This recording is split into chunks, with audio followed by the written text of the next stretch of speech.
আসসালামু আলাইকুম গাইস। আমরা সবসময় বলি না যে রক্ত সম্পর্ক সব কিছু, কিন্তু মাঝে মাঝে জীবন আমাদেরকে এমন শিক্ষা দেয় যেখান থেকে মনে হয় যে রক্ত সম্পর্ক যে রক্ত সম্পর্ক থেকে মনের টানটা অনেক বড়। আজকে আমার সঙ্গে তেমনই কিছু একটা ঘটনা ঘটেছে যা আপনাদের সঙ্গে শেয়ার না করে কিন্তু পারলাম না। এখানে মজার বিষয় হলো যে খালাকে কিন্তু আমি কিছু কোনোদিনও বলিনি। উনি শুধু শুনেছেন যে আমি এতদিন পরে বাড়িতে আসছি, তাই উনি আমার জন্য মানে উনি আসতে পারেনি নিজে, তাই মা গিয়েছিল ওনাদের বাড়িতে, তাই উনি আমার জন্য একটা আস্ত কোটাল মুরগি এবং তাদের বাগানের মানে কলার বাগান আছে সেখান থেকে কতগুলো কলা আমার জন্য দিয়ে আর দিয়েছে। এখানে দেখুন আমার কাকা কাকিরা আমাদের বাড়িতেই থাকে, আমাদের সঙ্গেই থাকে, একসঙ্গেই থাকি আমরা।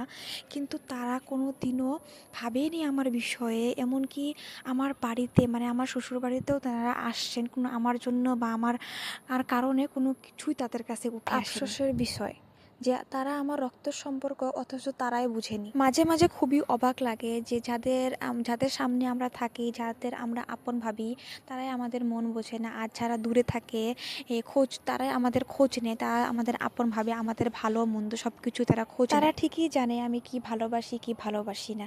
আসলে ভালোবাসাটা জিনিসের উপরে নির্ভর করে না, নির্ভর করে আন্তরিকতার উপরে, মনের উপরে। আচ্ছা, আপনাদের জীবনে এরকম কেউ আছে যারা রক্তের সম্পর্কের চেয়েও বেশি ভালোবাসে, যারা আপন না হয়েও আপনের চেয়েও বেশি কিছু? থাকলে অবশ্যই আমাকে কমেন্ট করে জানাবেন। আগে তো বুঝতে পারতামই, তবে খালার এই গিফটটা পেয়ে আরও ভালো মতন বুঝে গেলাম যে আপন রক্তের সম্পর্ক থাকলে আপন হওয়া যায় না।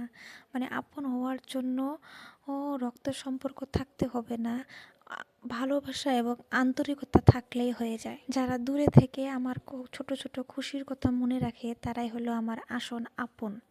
মানে আসল আপন হলো তারাই। আচ্ছা, যাই হোক, অনেক কথাই বললাম। এখন খালার দেওয়া এই গিফটগুলো আমি অনেক মজা করে খাবো।